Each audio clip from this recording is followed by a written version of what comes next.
Le 21 février 2025, Gwen McCrae est décédée. Un petit peu dans l'oubli. C'est comme une grande artiste américaine qui a vraiment influencé la musique soul, le funk, le disco aussi beaucoup, qui a eu beaucoup plus de, de reconnaissance en fait à l'époque en Angleterre qu'aux États-Unis.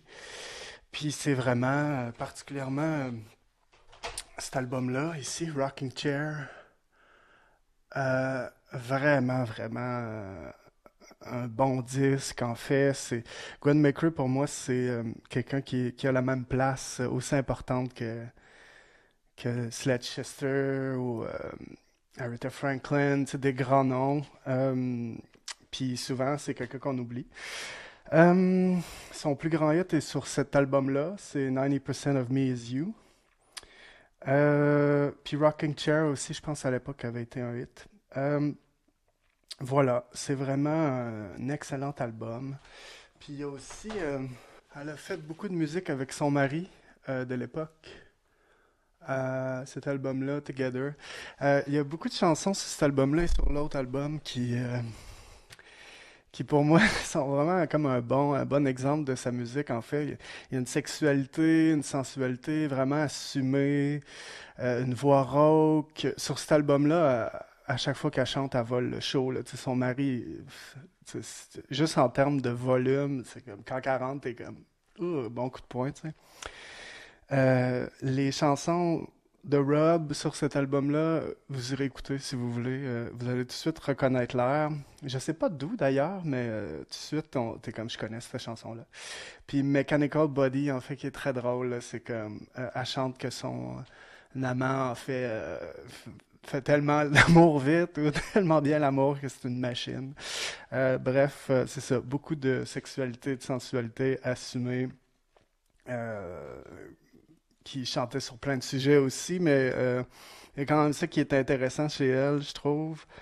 Puis voilà, ces deux albums-là sont sortis en 1975. Voilà. Puis encore aujourd'hui, c'est quelqu'un qui est beaucoup samplé. Madlib a samplé de ses chansons.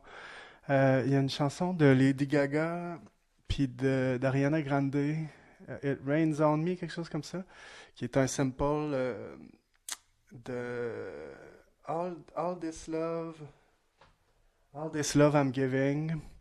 Euh, L'album Melody of Life, je check mes notes.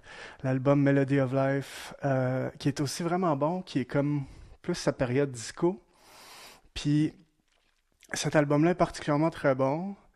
Il y a un album plus tard que le nom m'échappe, euh, qui est excellent aussi si vous vous sentez un petit peu plus, peut-être kitsch, peut-être un petit peu plus daté disco, mais qui est vraiment intéressant. Voilà. C'est juste pour rendre un petit hommage pour moi, une grande oubliée de l'histoire du soul, du funk et du disco. Petite anecdote personnelle, je voulais finir avec ça. Euh, Moi, j'ai été introduit à sa musique pendant la pandémie.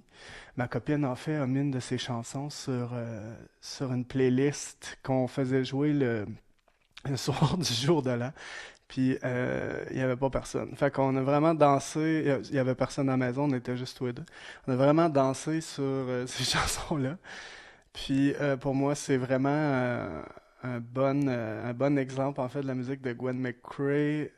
C'est vraiment dansant, on oublie peut-être nos problèmes en écoutant ça.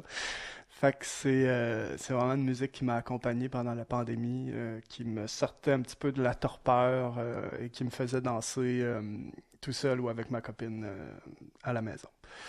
Euh, voilà, c'était Gwen McCrae. Rest in peace. Bye.